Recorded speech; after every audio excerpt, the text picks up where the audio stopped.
would play Chromox if it had more colored spells. Plays a lot of artifacts, so it makes it a little challenging. See Henry start off the action here after his mulligan with a turn 1 Island and Delver of Secrets. Enough artifacts to consider Mox Opal? I think it's a little short on that too. I don't know if you put in a bunch of Great Furnaces, maybe you could get there. Oh yeah. The Moxes are busted, all of them, so they're. I try to go out of my way to brew with those for sure. So we have a turn 1 Delver of Secrets. Wooded Hills from Cedric, and this deck plays a couple of fetch lands, even though it's mono red, because it plays with Sensei's Divining Top as a way to facilitate its draws, and so it wants a couple cheap shuffle effects as well. Delver of Secrets, so powerful in Legacy. Not only does Henry have 27 sorceries and instants main deck to flip the Delver, you know, I mean, almost half the time naturally. He's got cards like Brainstorm and Ponder to actually, and Jace to actually set it up. See a turn 1 Mountain and Sensei's Divining Top from Cedric. Henry's deck is sweet. It is sweet. As you see the Delver of Secrets here flip to Force of Will. Oh, what do you know? What are the odds? Cedric going through his text messages, I suppose, as Henry resolving his Delver flip into the red zone with Insectile Aberration for 3. Oh, he's using the Star City Games app. Yeah, anything else would be illegal, Patrick. A company man through and through. Cedric going to use the Divining Top on his upkeep.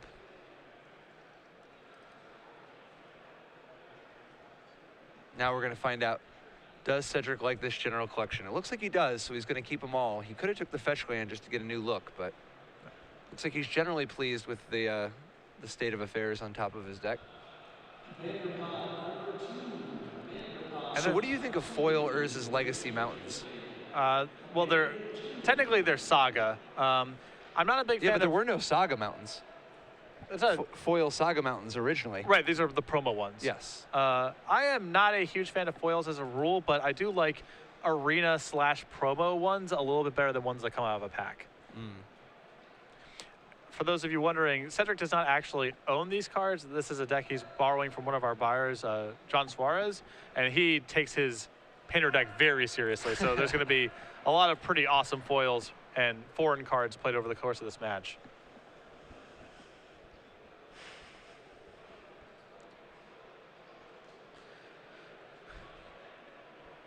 Where do you think Delver of Secrets falls on the all-time list?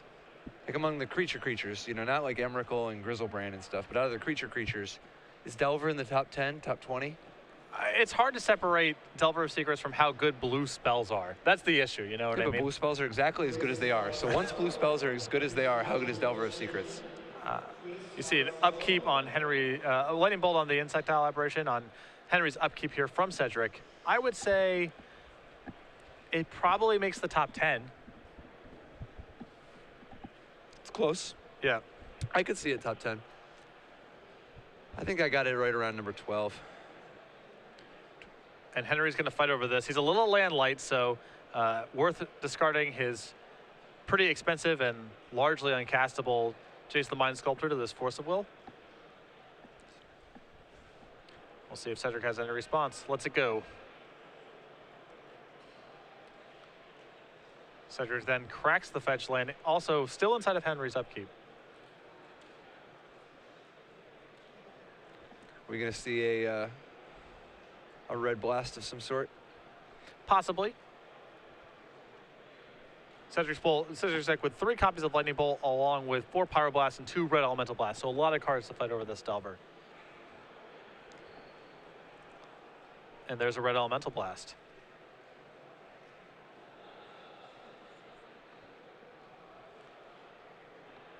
And Henry with a Spell Pierce. And Cedric will discard Simian Spirit Guide and tap his mountain to pay for the Spell Pierce. Very good. An excellent play by Cedric. Everything goes away.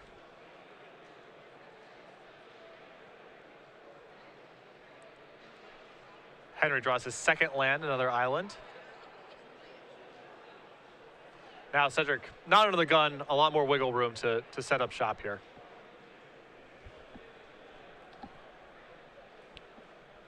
There we see the grindstone coming down. And Funny enough, Grindstone is actually a fairly reasonable way to win au natural against Henry's deck. Oh, yeah. I mean, he grinds when he's out here grinding. It's pretty hard. Cedric thinking better of it.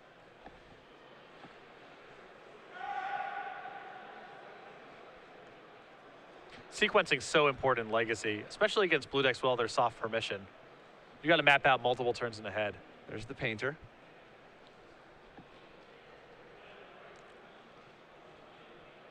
So first piece of the puzzle here. Cedric leading with the painter, hoping that this one resolves and Henry fights him over the grindstone because he's got 2 grindstones in hand. This is also a reasonable thing to try to resolve right now, as neither Daze nor obviously Spell Pierce can counter it. And then he can save his cheaper cards for turns where Henry might have reasonable disruption. So this is part 1 of the combo. Set all cards in all zones, presumably to blue, then Grindstone flips over their deck. Right now, I believe Henry is requesting an Oracle text on the card, so we're getting that resolved. And now Cedric goes for the Grindstone.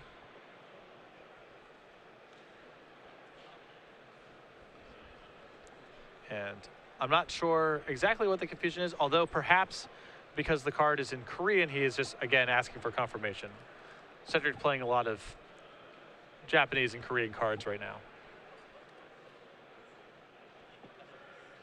Because I'm out here grinding. So the combo is in play if Cedric gets to untap. What does Henry have in his list to break this up potentially? In his sideboard, he has, he has 1 Dismember and 1 Vapor Snag. And in theory, a Jace. I mean, the Jace could bounce the Painter Servant and then he counter on the way down. But he doesn't have that kind of mana. Okay, yep, he tries to find an answer with Brainstorm, finds nothing and concedes. So Cedric Phillips quickly up a game. Now, he does have a little bit more available to him in the sideboard. It's funny, Threads of Disloyalty, while it can hit the Painter, doesn't do what you need. Yep. He does have Hydro Blast and 2 Blue Elemental Blasts. They don't break up the combo directly, but they can actually help they can fight the counter wars, since they can counter the red Elemental Blasts that are often protecting it. He has a 4th Force of Will in his sideboard, generally just helping break up the combo. He has Surgical Extraction, which could be potentially very strong. If he can stop even just 1 piece of the combo 1 time, he can take all the rest and force Cedric to play a fair game. And then finally, and this one's a little wild. Sorry, there's also Vendelican Shackles, of course. Vendilion Click. But Sapphire Charm. Yes. That's kind of a nice one. Yeah, I believe that's probably primarily an anti-Batterskull measure, but yeah, whenever we can get the Mirage Charms a little bit of burn, it's makes the world feel like a better place. The inspiration for so many cycles. Yeah, if we can pull Sapphire Charm up. For those not familiar, Sapphire Charm was one of the original cycling, I guess, of sorts. It's got 1 mode that could sort of slow trip, so to speak, but it's oft forgotten about Mirage Charm. On Cedric's side of the table, we'll bring that up momentarily. On Cedric's side of the table, we got a Manic Vandal, 2 Red Elemental Blasts, 2 Ratchet Bombs, 2 Martyr of Ashes, 2 Ensnaring Bridge, a Koth of the Hammer, a Magus of the Moon, and 4 Thorn of Amethysts. Now, I suspect Cedric is going to want to de-emphasize the Blood Moon, Magus of the Moon thing he's got going on. Henry really didn't show any elements of his deck that were susceptible to it. He fetched out islands and played islands. I think all of the anti-creature measures are very good here. Ratchet Bomb, Martyr of Ashes, Ensnaring Bridge, and the additional Red Elemental Blasts are all seem very powerful here. So I would imagine Cedric's going to try to de-emphasize a little bit the Blood Moon, Magus of the Moon stuff and try to bring in additional removal of anti-creature stuff. Yeah, a little bit less Blood Moon, a little bit less back to basics. So here, the key, most people use this to phase out the Germ token on a Batterskull or something like that. The part I like is if you Sapphire Charm the Painter Servant in response to the Grindstone, you can buy yourself an extra turn. And he's really short on meaningful interaction. Having a way to win it all is, having a card that could actually buy him a turn is worth an awful lot, particularly when it cycles for 1 mana. And then additionally, it gives things flying, but that doesn't really come up a whole ton. Yeah, he could He could jump his Snapcaster Mage over a Painter Servant to deal lethal. Absolutely. That would be a nice way for the match to end. Absolutely. See Henry was sideboarding there before, removing Jace the Mind Sculptor. A lot of players just consider that one to be pretty sacred once it's actually in your deck, but this matchup very fast, and it's not clear Henry has time for that sort of thing.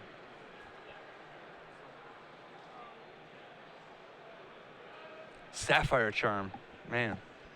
An old in, but a good in. I played Funeral Charm at my first Pro Tour. Wow. It was a mistake, but I did. I remember after Pro Tour Paris in 1997, you know, kind of lost my passport. Got stuck in France, and I'm just some, 16-year-old kid, just kind of hanging out. And I got to spend a week in France waiting for a new passport to come. And I end up staying for a little bit with Eric Tam and Brian Weissman, who happened to just decide they were going to stay and hang out a little. And at one point, I'm in Weissman's hotel, and the two of us are just going to play some games of block.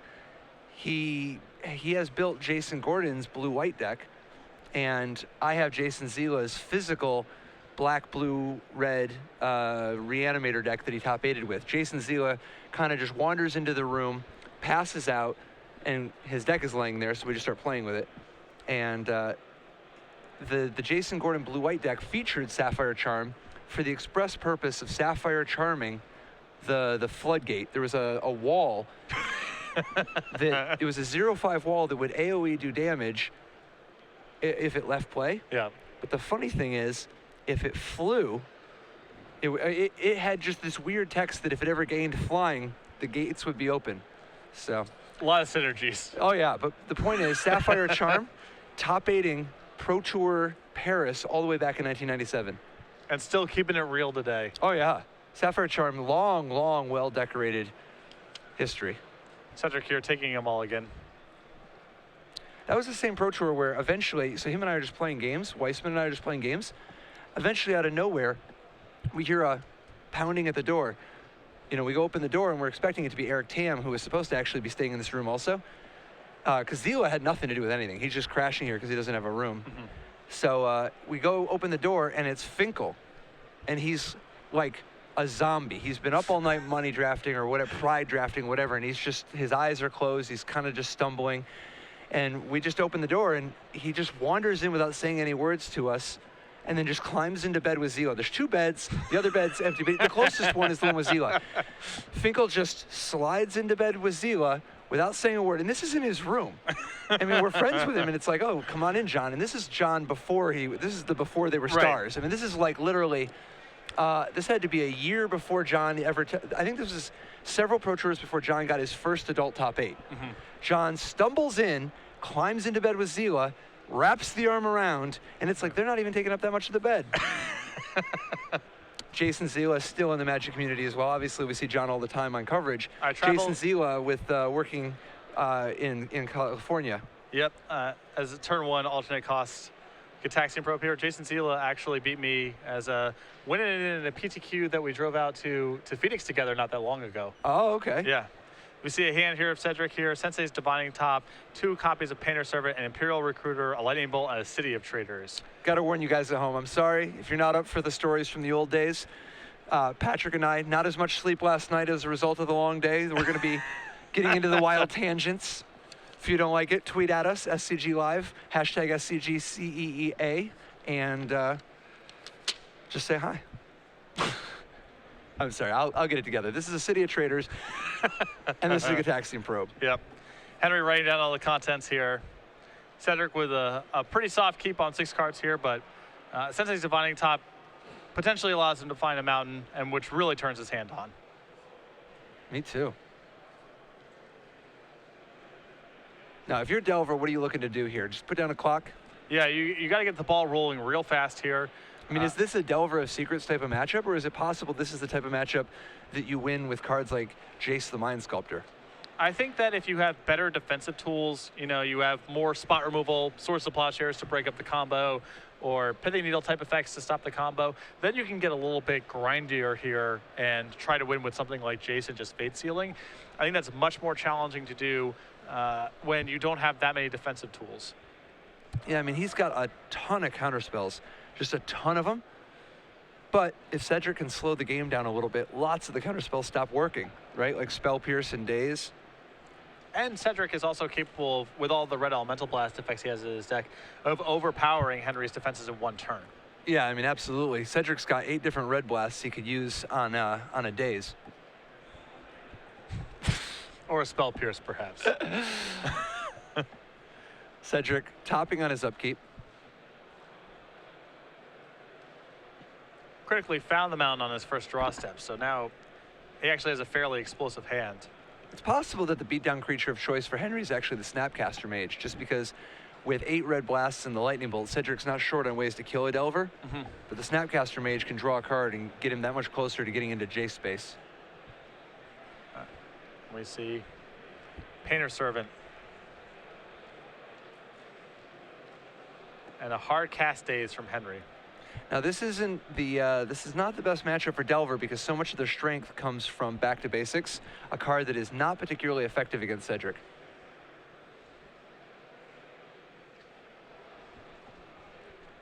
Henry, no third land drop by the appearance of things.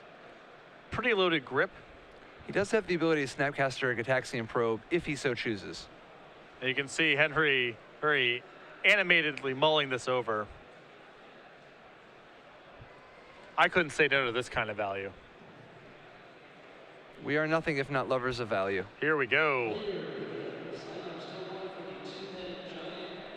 Snapcaster Mage flashing back the Gataxian Probe. I could not be happier. Cedric's hand now, Lightning Bolt, Painter Servant, Red Elemental Blast, and Imperial Recruiter. Good to know. Pretty loaded grip for Cedric. Yeah. Wow, a key Simian Spirit Guide. Yeah, because Cedric's bottleneck here is mana and also red mana. He needs a lot of both, so. Cedric is going to attempt to Lightning Bolt the Snapcaster. Henry says that's fine. No other plays.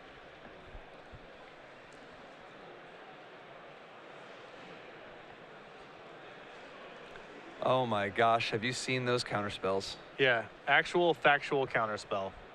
Yeah, not just counterspell though. We're talking white bordered. Oh yeah. You know the type.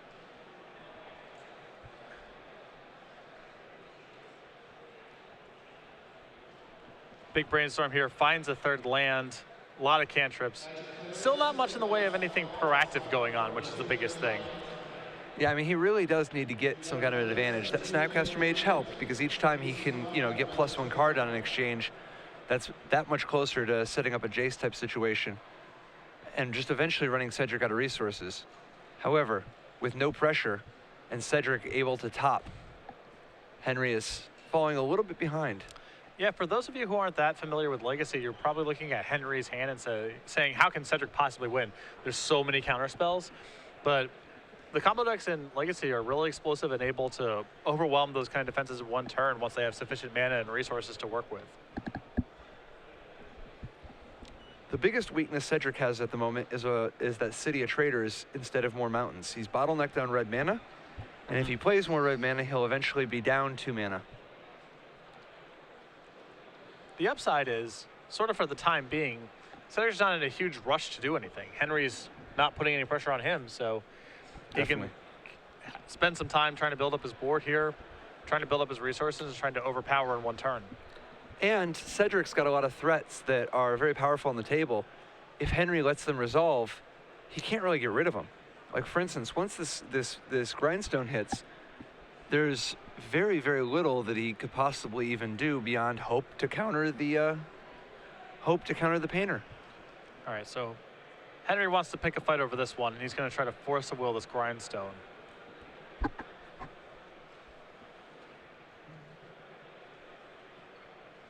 And Cedric is willing to red blast back. Now we're going to find out, does Henry counterspell or spell pierce? If he spell pierces, he will get blown out by the Spirit Guide. So greedy. And we've seen this before. And because he led with the Force Will pitching Daze, now Henry is without a Daze to pitch, without a Daze to cast. So it looks like this is going to resolve, And step one for Cedric is complete here. Good sequencing by Cedric. And that Simian Spear guide should be exiled. There we go. Yeah.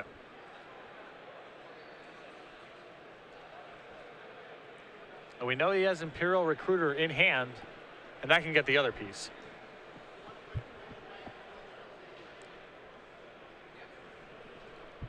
Henry untaps, draws and says go, does not use his fetch land to shuffle.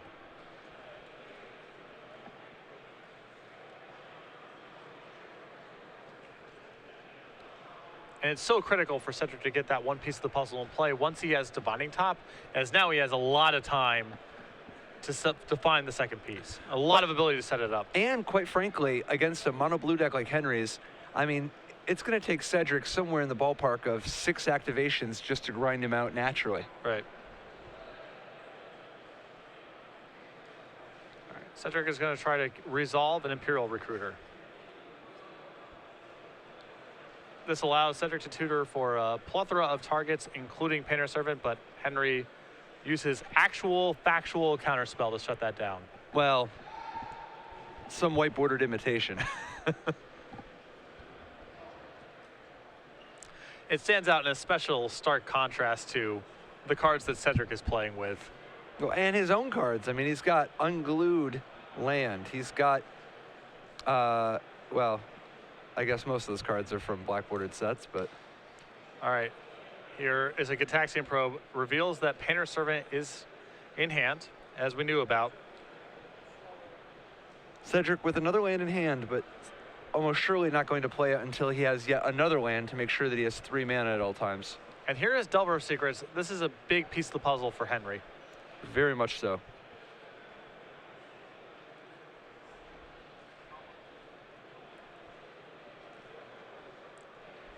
This may compel Cedric to act, as now he's under the gun a little bit.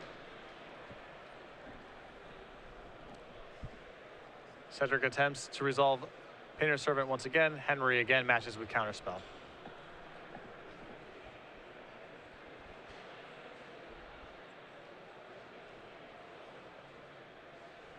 So how confident are you in the math that it's roughly 6 turns for Cedric to naturally grind him out? I would bet with you 1-to-1. Okay. But so, I'm just guessing off the top of my head. Sure. So in that world, do you think there's more of an argument for Cedric to stop trying to resolve spells into these counters and just try to win au natural? It's very possible because it is. I mean, you win the race that way, yeah. And Henry doesn't really have a lot going on. The problem is, of course, that if Henry plays, you know, if you just don't do anything for a while, Henry's going to be setting himself up more, and if he finds a single Snapcaster Major Vendilion Click, you very quickly lose the race. Yeah. So Henry brainstorms to set up his Delver, reveals Force of Will, and now has a pretty loaded grip of Force of Will, Blue Spell, plus Blue Elemental Blast. A lot of defense. I think I would have just started grinding last turn instead of even fighting at all, because I think Henry's just got too many cards, and Cedric doesn't have enough ways to interact. Instead of just throwing stuff out there, like instead of playing 1 threat in a turn and then calling it a day, I would just wait until I had a bunch of threats and spend all my time grinding. So Cedric here with a little Sensei's Divining Top fetch land operation, resetting the top of his deck. The 6 grindstone activations is from accessing the hypergeometric calculator in my head. And you can see how much the game shifts once Henry actually has a piece of pressure in play that sticks. It really forces Cedric to actually operate fairly quickly rather than spending all day setting up the perfect hand. Oh yeah, and I think there's a real tempting trap that Cedric could fall into of trying to just top, find something good, cast it, it gets countered. Top, and that's the exact Delver game plan. That's what they want to do. They put out the Delver and then they just want to counter the 1 spell you have each turn. Ratchet Bomb the play. Now, this one's a little annoying for Henry as he can't Blue Blast it, but he does have a Force of Will. If he lets this resolve, it will kill the Delver immediately, and Henry will have lost the only advantage he has. And this is the rock and the hard place that Henry's kind of in, right? Ideally, he would like to save all of these tools for fighting over actual combo pieces, but he needs pressure as well. And Henry decides to let it ride. He loses his pressure, and I think this is a huge, huge win for Cedric. And then Cedric does nothing but pass. Henry at the end of Cedric's turn plays Snapcaster Mage, appears to be flashing back Brainstorm.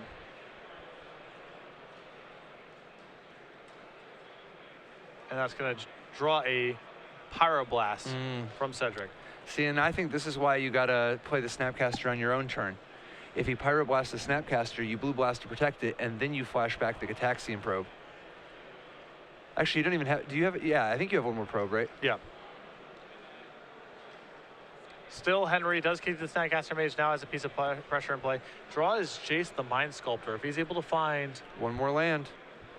He's got a Force of Will to protect it too. That could be a real big play. We might be getting into Fate Seal territory. A little rough against the Divining Top, but still. I think he might, maybe, I mean, the Jace might be on top of his deck, but I think right now he's got Blue Blast, Force of Will, and Snapcaster Mage.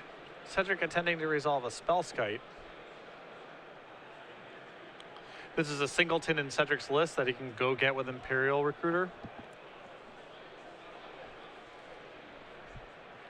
And Henry just going to add another Snapcaster Mage and flashes back the Brainstorm. He could have Snapcastered the Daze and countered the Spellskite so that there'd be one less blocker. He's short on mana. It's true.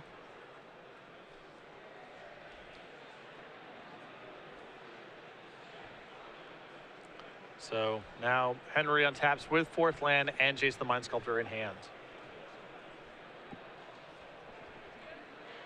Henry sends with both Snapcaster Mages, Cedric quick to block. He does not play the Jace. Yeah, I think he's saving his Force of Will buffer. Attempts to click Cedric inside of his draw step. That is met with Red Elemental Blast. And Henry says, okay. So this is tough. This is why, I mean, these are spots where I think Cedric is very much missing that 3rd land. You know, it's often very, very good to wait when you have City of Traders to wait until you have a 3rd land so that if you lose the city, at least you can keep grinding. Yep. So now Henry drew another blue card this turn. That gives him the insurance he needs to keep Force of Will in hand. Decides to go for Jace the Mind Sculptor. Cedric empty-handed.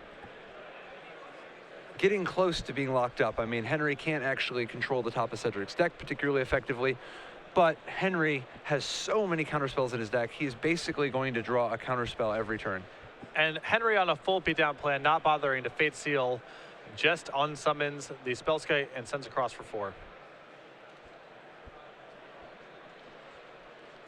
And this is a much better execution of what you would imagine Henry's game plan to be. Oh yeah, I mean, part of this is just the chaining of things like Snapcaster Mage to get a little bit of card advantage, and the punishment on Cedric's side of relying on City of Traders, losing it, and then being short on resources. Cedric goes and uses the top to draw another card. Plays Ancient Tomb, taps it, and a mountain falls down to 6. Attempts to resolve Ensnaring Bridge. You know, it's not great because he's still losing to Jace, but at least it buys him a little time. Yeah.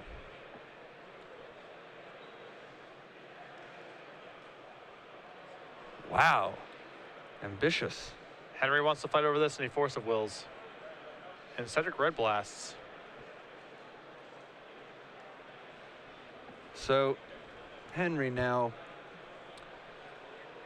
unable to attack with the Snapcasters is going to have to just ride Jace to victory. And I really like Fate Sealing Cedric right now. As you know, the top card is a Divining Top, which is the card that was complicating all possible earlier Fate Seals as well. You move that to the bottom, and then you have a ton of control over Cedric's draw step. 100% agree. The tough thing now, though, is even by going plussing, Cedric has realistic chances of racing if he just grinds Henry, if he can find one more mountain. Sensei's Divining Top.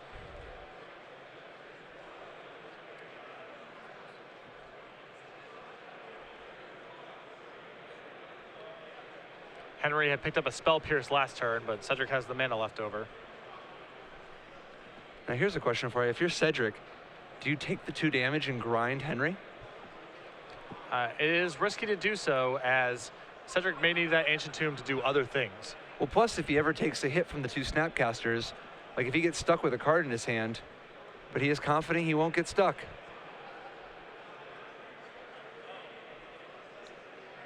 So Cedric grindstoning himself after getting Fate Sealed. Wait, doesn't he have to keep going? Yes.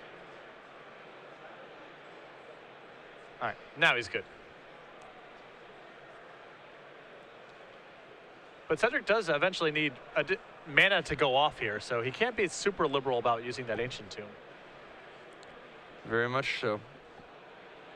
What he needs to do is find another mountain.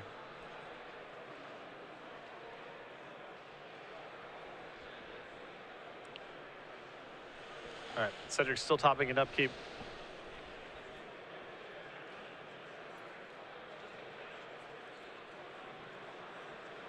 But now, the Jace outside of Lightning Bolt range. Henry with Force of Will protection for it. Very likely he's going to be able to take this one all the way. Yeah, I mean, Cedric's going to be able to threaten Red Blast on the Jace, but Henry can protect it. And also keep in mind, Cedric still needs to be pretty proactive about casting stuff because he needs to keep that ensnaring bridge up and running. Right. For instance, here, Cedric can't wait to try to fight over the Jace. He's got to do it now just to make sure he doesn't have enough cards in his hand. What could be really funny is if Henry draws Sapphire Charm to get out of this. Yeah. Because Sapphire Charm, believe it or not, makes target player draw a card.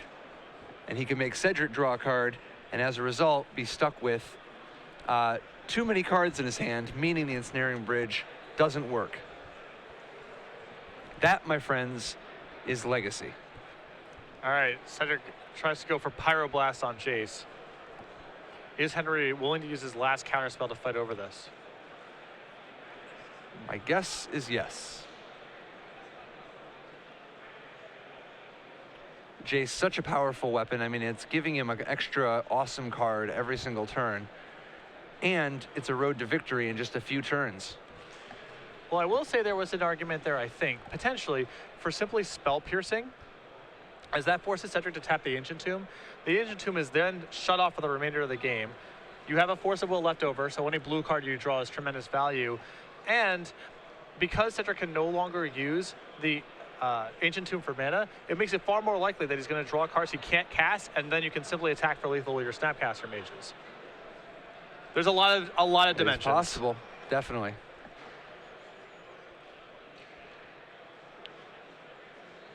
Here is Spellskite. Not of tremendous value to Cedric, as he can't really afford to use its power very often, but at least it's a spell he can cast.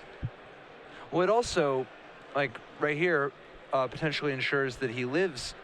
Now, obviously, Jace could bounce the Spellskite potentially, but there is a world where Spellskite may someday block a Snapcaster Mage. So,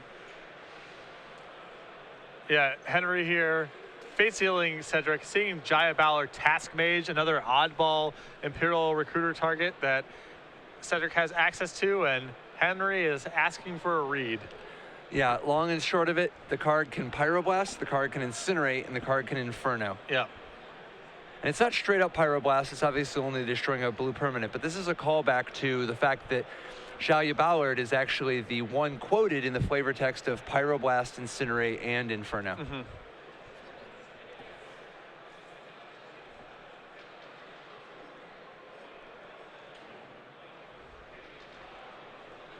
All right, Cedric continuing to look for another mountain. The pressure is definitely on, as he needs to not only get enough mana to do something, he needs to actually stop that Jace from killing him in the next, like after 2 more turns, unless he can just win the game in time. Yeah. But Henry's shields are down. We see his hand, it is just Scalding Tarn.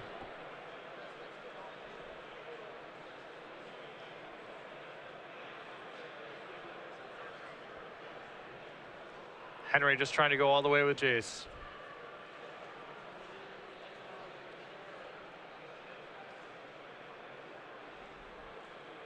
There's so many complex things going on for Cedric right now. He has Ancient Tomb he's allowed to effectively use 1 time for the remainder of the game. He has to make sure that his hand size stays in such a way that his Spellskite simply doesn't get unsummoned by Jace, and then his hand size too large for Ensnaring Bridge. He also needs to assemble the combo before Henry is able to ultimate Jace. A lot of challenges.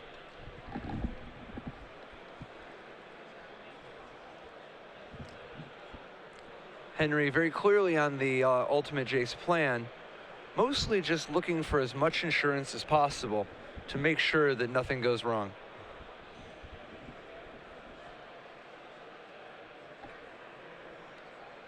This is a very classic.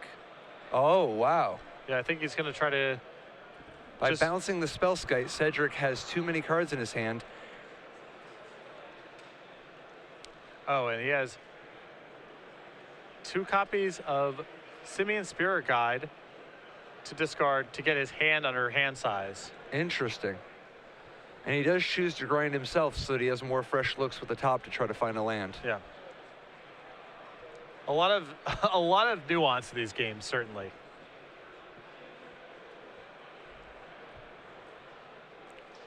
Cedric debating using his top inside the upkeep.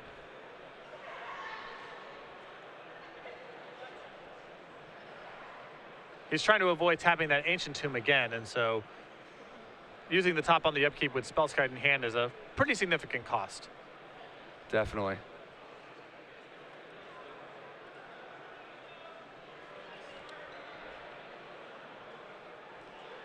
This has been a weird game. It has been a legacy game through and through. Amusingly enough, Cedric could really go for a City of Traders again. Yeah. That would give him enough mana to operate pretty much for the rest of the game. Cedric having to continue to play cards just to try to get them out of his hand. Another grindstone on the board.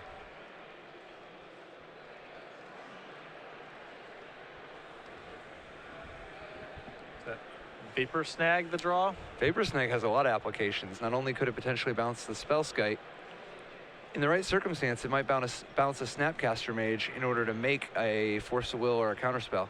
Yeah, he does have 5 mana right now, so Vapor Snag on Snapcaster, Snapcaster, Flashback, Counterspell is something that Henry now has enough mana for. There's that City of Traders. This is pretty big. I think Cedric is passing on it for the time being. I think he's just interested in playing cards that, he wants to play it as his last land, basically. Yep. And he's happy to just draw and play Ancient Tomb. The thing is, though, Cedric is not going to have, this is it. Yeah. Jace is going to kill him next turn. So I think he actually had to play the City of Traders and just dig for what was underneath. How's he going to get out of the Jace ultimate here? Uses Divine Top here. Yeah, we'll find out.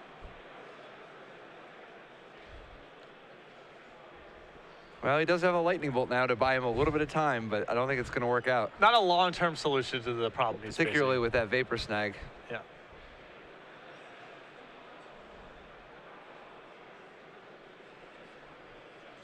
So Spellskite and Bolt the hand for Cedric. Upkeep attempts to Bolt Jace. This is where we're talking about having a City of Traders instead of an Ancient Tomb right here. But. All right, this is going to get that response we were talking about from Henry. Attempts to Vapor Snag his own Snapcaster Mage. It resolves. Plays Snapcaster Mage. Targets Blue Elemental Blast. Blue Elemental Blast the Bolt. Cedric will fall to 2, presumably to Divining Top in response. No, to pay. Or to, no, it's no, it's a you're Blue right. Blast. It is Blue Blast. Oh, okay. You're right. Or Counterspell, rather. I guess he's getting Counterspell.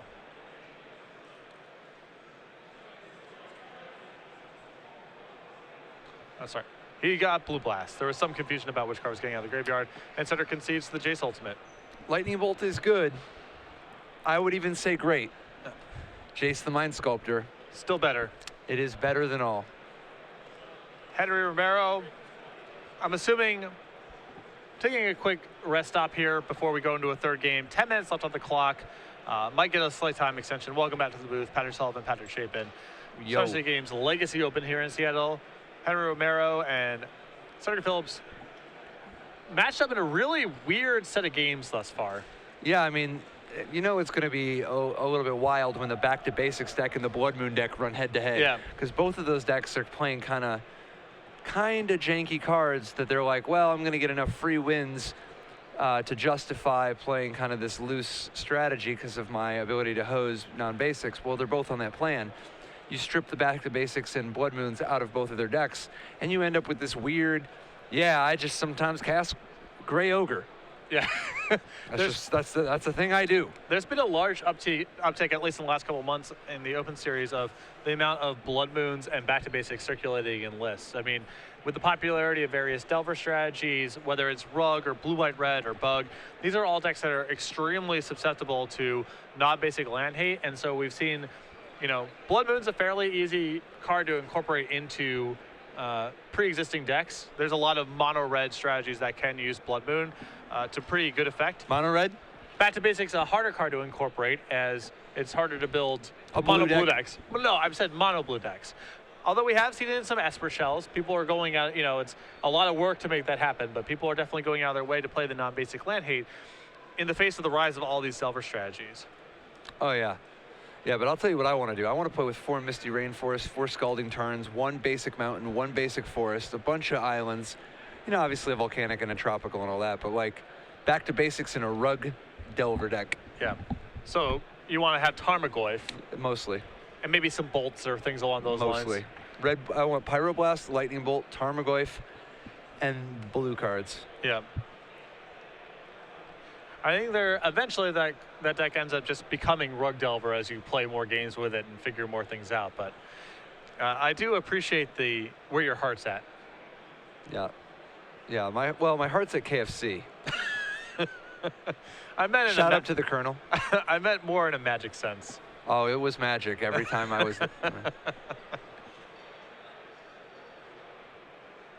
Mono Blue Delver and Imperial Painter, kind of an oddball 2-0 matchup, but both players with pretty significant resumes. I know Henry had a good finish in Grand Prix Portland a little while back, and he's a name that I see doing well in a lot of the Pacific Northwest events. I believe he's a Portland area player. Don't see him travel too much outside of that, but definitely have seen his name at or near the top of the standings in a couple of events.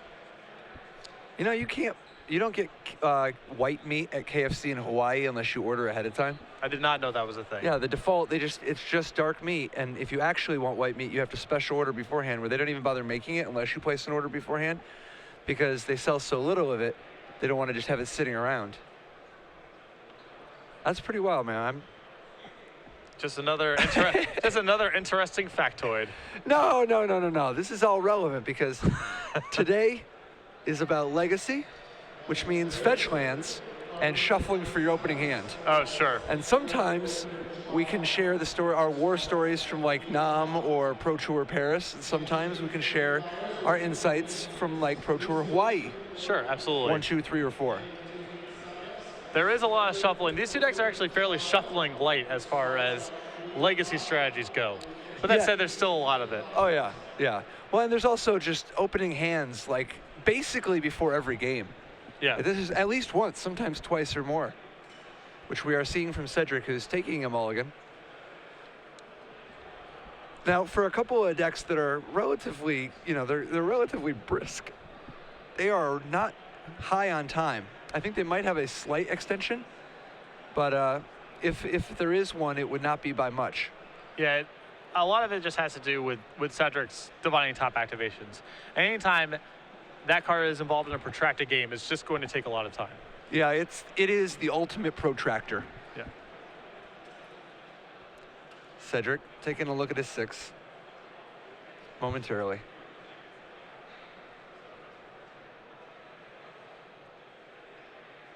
And keeps and looks thrilled. Yeah, but Cedric has a poker face. Turn 1, basic mountain from Cedric. Turn 1, basic island from Henry. Cedric on the second turn with an Ancient Tomb and attempting to resolve a Sensei's Divining Top. A pretty clear indication that he drew top for the turn, right? Yes. On the play, it's a pretty safe bet. Cedric chooses not to top and simply plays another mountain and passes.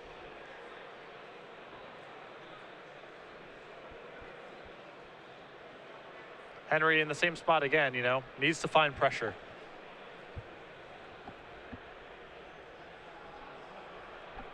Cedric tops, looks at a bunch of lands, sets them back.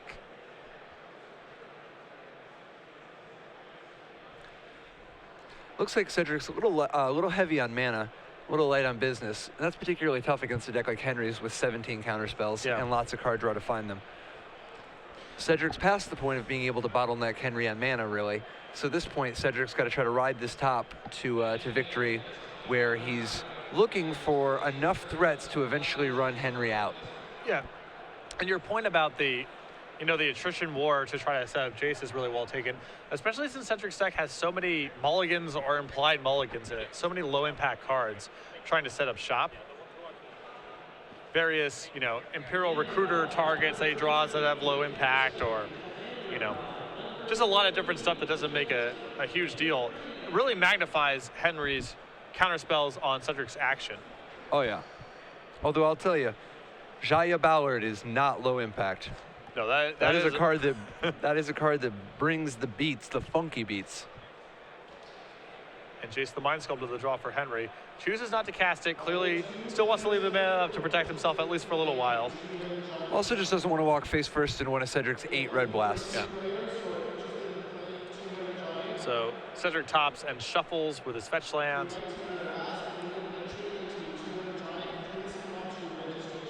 Like you said, a very land-heavy looking hand. Man, it sure does seem like these legacy players play way more basic lands than the modern and standard decks.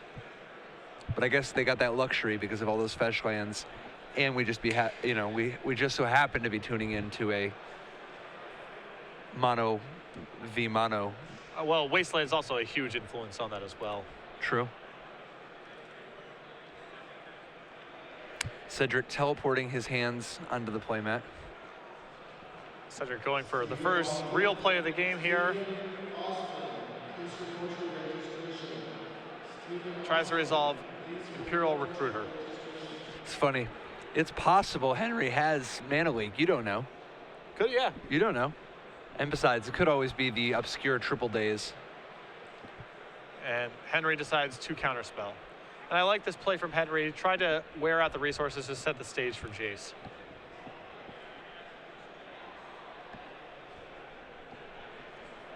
So with one more land, yeah, he now has the ability to play Jace and protect it with 2 layers, but he still chooses not to because the last thing he wants to do is win a fight on his turn, only be tapped out and have Cedric combo off on Cedric's turn. Yeah, even 2 counterspells does not leave him safe right now. Cedric plays a City of Traders, goes for another Imperial Recruiter. That is met by Blue Elemental Blast. Cedric playing a slower game, deciding, you know what I can do? If I slow this down, he's eventually going to get stuck with a bunch of dazes and spell pierces. Another reason why it's really important for Henry to be doing something proactive, really enhances the power of the soft permission.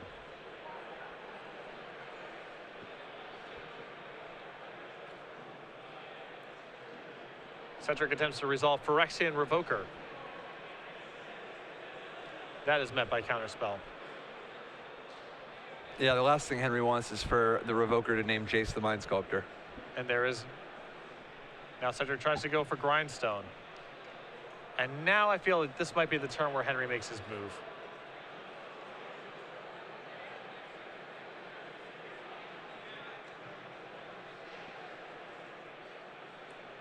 There is Jace. There is Jace the Mind Sculptor.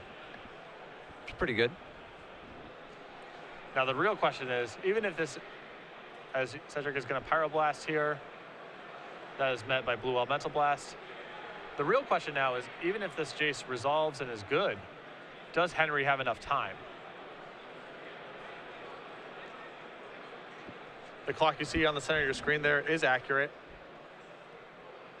Cedric grindstoning himself to break out of the Fate Seal, using top. Man, can you imagine if Jace the Mind Sculptor was ever legal in Standard? Yeah, it would probably be a disaster. Yeah, I am betting they would have to ban it. All right, Cedric takes a big untap here.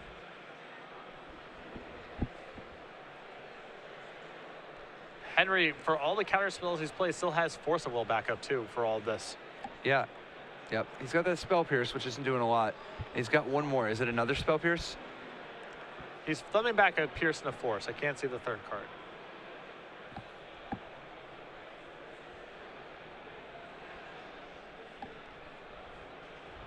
Cedric uses top to draw a card. Attempts to Going resolve. for the win. No, he's going for Oh, no, Rashomon. that's not the painter. Sure. Henry shifting gears here, knows that he doesn't have enough time, decides to brainstorm, and passes the turn. So he's now up to 2 Force of Wills for permission. Cedric didn't even grindstone. The clock has hit 0. We're going to find out who's active player here, as we were right at the end of Henry's turn. Cedric has turn 1. So it is now off the table for Henry to win in time, but still very possible for Cedric. Yeah, it would take a very bizarre set of circumstances. I mean, I guess in theory, I think it's just off the table for Henry to win. But he has a lot of protection to play for the draw here. Very much so. I think this is pretty clearly going to end in a draw. Cedric tops, finds a red elemental blast.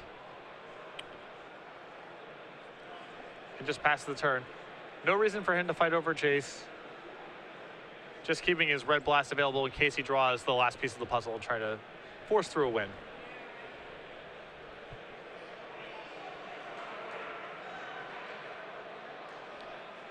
Henry brainstorms, uses his fetch land.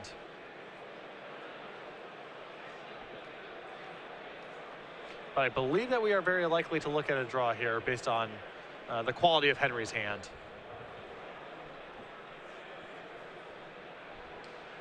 Henry's going to go ahead, untap, plot his strategy. Is it just defend, defend, defend? Or is there any conceivable way that he can find enough Delver of Secrets in one turn to potentially actually deal 15? Yeah, it's essentially impossible, I believe. Because if that Jace would have been 3, like if he had a fresh draw from the shuffle, if he would have drawn a Delver of Secrets, Jaced into 3 more Delver of Secrets, played all 4 Delver of Secrets, flipped them with a Vapor Snag, and that's not quite enough.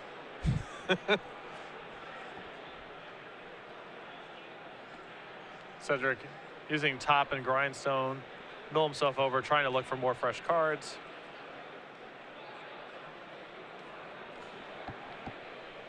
Topping again.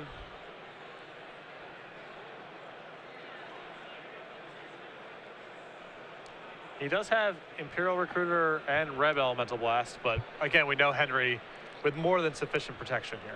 Right, so he could go for the Imperial Recruiter, Henry counter it, he top, get the Red Blast, Henry counter that, and draw. But he doesn't know Henry has 2 Force of Wills.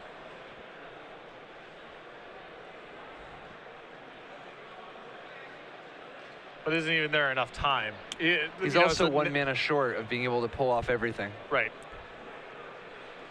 I mean, at the very least, he can Imperial Recruiter for Painter.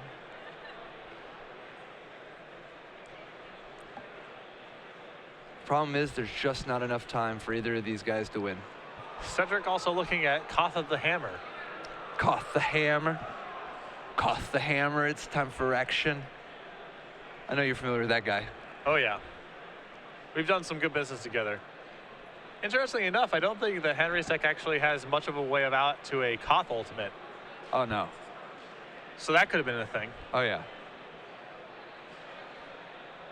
So Cedric now going for the Painter's Servant, and this is going to prompt some sort of response from Henry here, some sort of counter spell.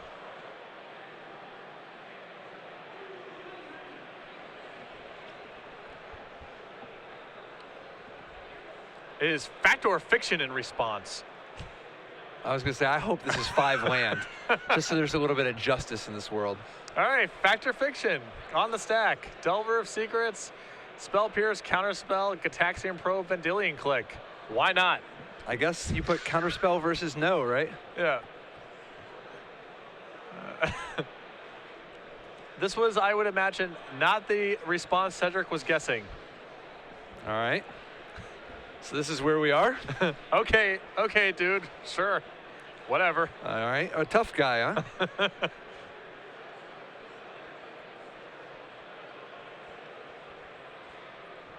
It's been a really, this is, I believe, a Fact or Fiction debut for me on the microphone. Oh, yeah? I think so. Fact or Fiction is pretty sweet. So Cedric deciding how to divide this up. I would imagine that you just don't want to put Counterspell and Spell Pierce in the same pile, and other than that, it's kind of, you know. Yes, yeah, Cedric just splits 1-4.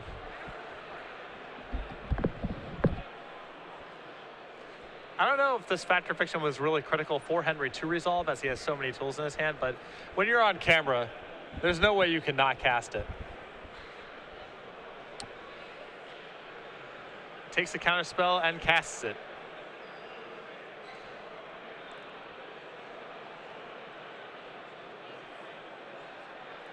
Cedric attempts to Red Elemental Blast the Counterspell. This is a Force of Will. You can see Cedric nodding his head, knowing that this is the death knell. Or I guess the draw knell. I don't know if that's a thing. Yeah. Do you know whom the draw knell tolls for? It tolls for thee, Cedric. Still trying to see if there's any sort of permutation here with his Divining Top.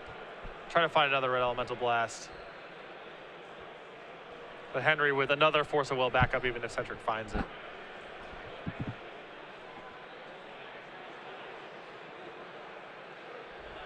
Going through his graveyard. Trying to see if there's any way out of this.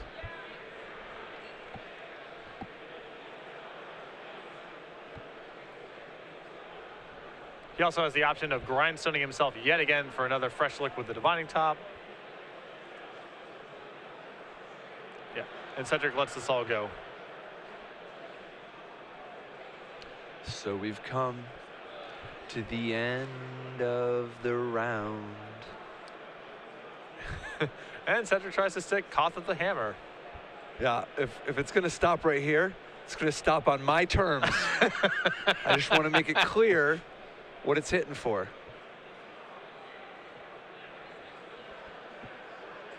And I respect Henry's gangster. He says, now I hear that, but I don't see you though. So there is a Force of Will on Koth of the Hammer. And finally, Cedric's turn draws to a conclusion.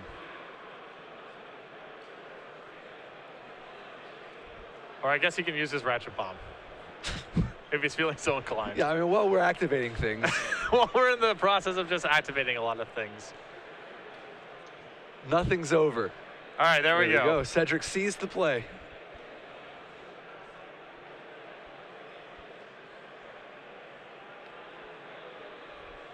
Henry Fate Seals, Cedric to the bottom, passes the turn. Yes. Has Imperial Recruiter. And another kind of Snapcaster Mage for Counterspell or Force of Will, what have you, out of the graveyard. It never stops. Who would have thought the deck was 17 counterspells, 4 Snapcaster Mages, and 10 cantrips would have another counterspell? So that looks like a draw. I suspect neither player is conceding in that spot that early on in the tournament. Henry Romero and Cedric Phillips drawing the match 1-1.